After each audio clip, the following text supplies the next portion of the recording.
Everybody, John Van Dyke here for New Jersey Exposed. Today is Sunday, June 20th, 2021. Time is 5:50 p.m. Yes, Jersey time. All right, so we got another story here, and this is local now, right by me, right here in Monmouth County. And this is on NJ.com, and it was put out on June 15th, 2021. And it reads as follows. NJ cop says he was fired for CBD oil use after he supported co-worker's sex discrimination claim. There it is. Take a good look. All right, let's read. I've not read the full story, so I don't know everything about this. Matawan, where I live, in relationship to me, is only about, 3 miles, 4 miles away. It's a small town. A former Matawan police lieutenant is suing the township, alleging his superiors retaliated against him by firing him over his CBD oil use. I don't think you need a prescription for CBD, do you? In a lawsuit filed in Monmouth County, Christopher Stark contends he was targeted by the department with a drug test after he filed a certification in April 2019 in support of a sexual discrimination lawsuit brought by fellow officer Jennifer Paglia. Now, I don't know either one of these officers, not by name anyway. Maybe I've seen them in the course of business, but I don't know who they are.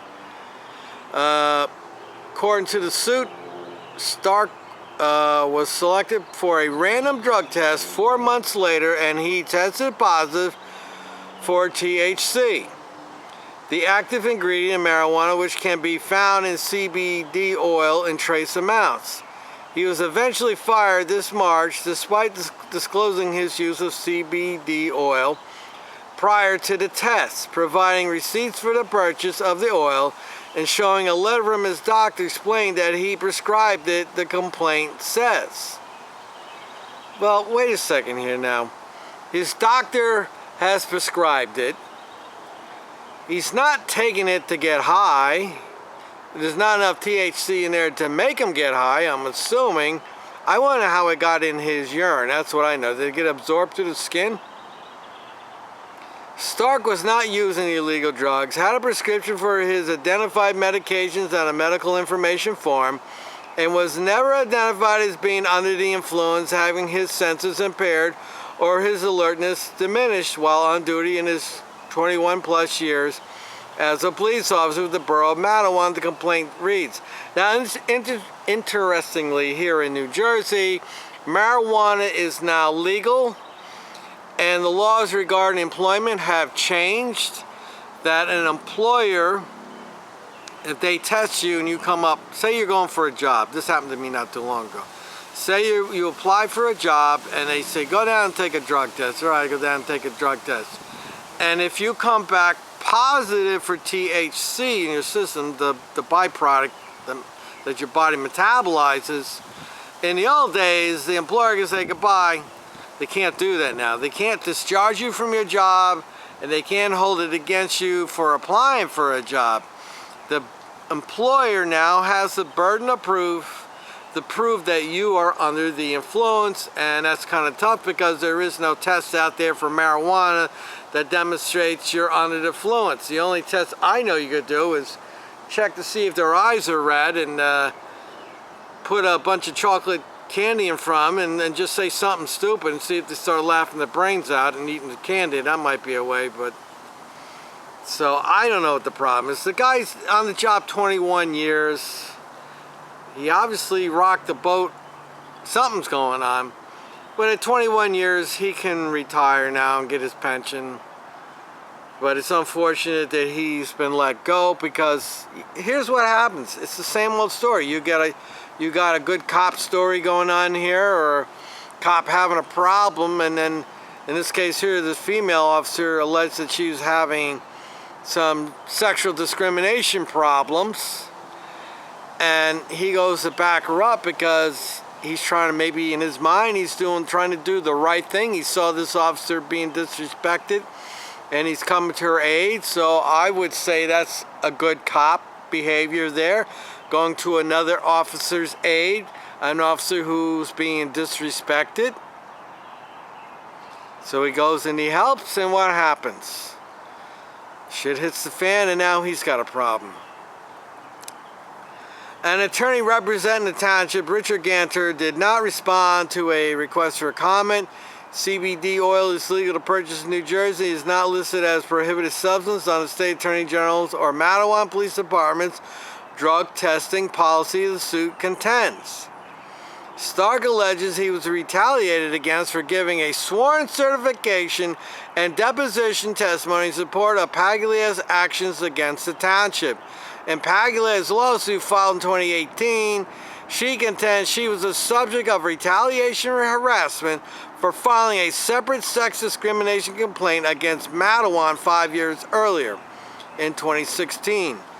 Matawan agreed to pay Paglia $315,000 to settle her first legal action according to Stark's filing. In an answer to the suit filed in May, the township denied the allegation and said they did not retaliate against. What are they supposed to say? Yeah, we did it. Screw her. They're not. They're going to deny because of his support of Paglia's case.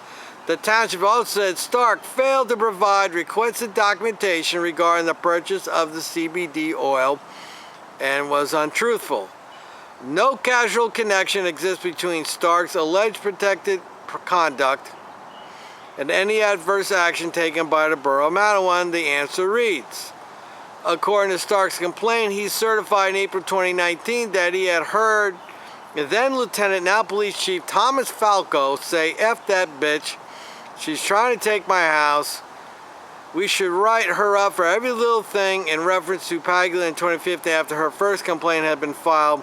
Stark certified that Falco made the same comment to him again in March or April of 2016 after Paglia settled the case with the town, the suit says. Boy, how uncomfortable is that? This is a small police department. I don't know how many officers they got in there. 15, 20 at the most. So it's a very small department. You're going to run into the chief every day. There's no getting around it. So you got these lawsuits going on. Boy, you talk about an unhealthy environment to work at, where you're suing the town, you're alleging you're being harassed, you're being disrespected, and you got to see those people every day that your lawsuits against. I maintain that the work environment for a police officer is not a healthy environment because, and I know this to be a fact or has some truth to it, because there's an officer who I'm friends with, and we had this conversation about that. And I said, how do you operate knowing that every one of these officers that you deal with, who's being friendly to you, has the potential of ratting you out, accusing you of something? It's not a healthy environment. And he says, no, it's not. So there's a lot of distrust amongst officers. I know that they can trust each other in a backup situation. Hey, I got a dog getting ready to bite my leg here. Can I get some backup? That they can rely on that officer coming down to back them up. But beyond that, I mean, they're all stabbing each other in the back.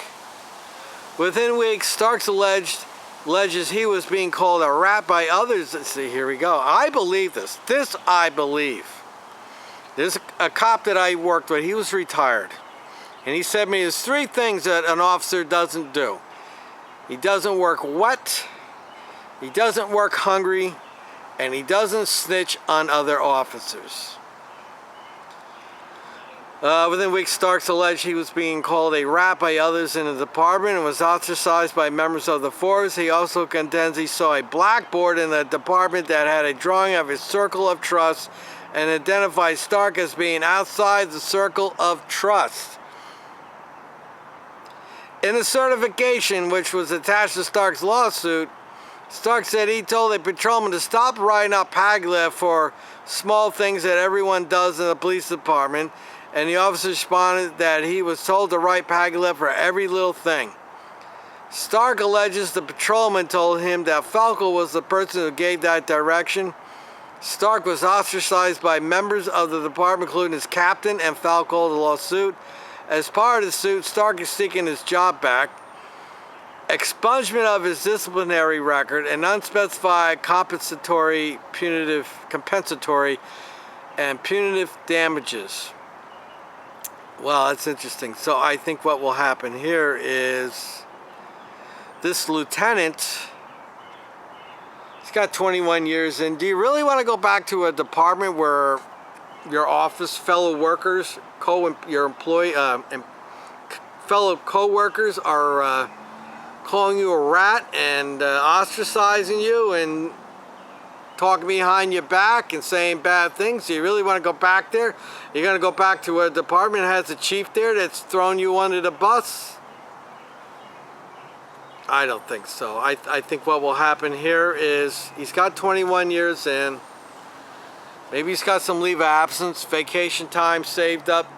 So I suspect that I don't think he's going to go back to work. I think he's going to get back pay. He's going to get some damages, punitive damages. So he's going to get some money. He'll get some retirement money. Well, cash, you know, the town will settle out of court because it's just, they don't want to, you know, the problem is when they go to court, it's a crapshoot. And I think this lieutenant with the female officer are very credible, and I think they will probably do very well in court. So the town will, first the lawyers will make a few bucks off the situation, and then they'll make a deal, and once again taxpayers will pay out. There'll be no admission of guilt. No one will be held accountable. Now I hope this lieutenant takes it right to court and fights the damn thing and gets a judgment, and then he can go out there and tell everybody what happened, because that's the problem with these lawsuit settlements. You can't talk about it. If you're a party to the lawsuit, you cannot talk about it. Anybody else can go out and do an Oprah request to get a copy of the settlement and talk about it, but you, as a party to it, can't. So, well, very unfortunate, Matawan. I really don't have anything negative to say about Matawan, though I do had a Matawan sergeant one day come into my job, and he walked into the office and he said, "Hey, Gunnison," and I looked up, he was in uniform, and I said, "Oh, you know who I am?" He goes, "Yeah, I watch your channel." I said, "Well, what do you think?" He goes, "I don't agree with everything you say." I have a feeling he didn't agree with anything I had to say. But there was no smiles coming out. There was no shake my hand. Hey, I got to meet the guy. None whatsoever. So I'm sure that sergeant probably was a bad cop.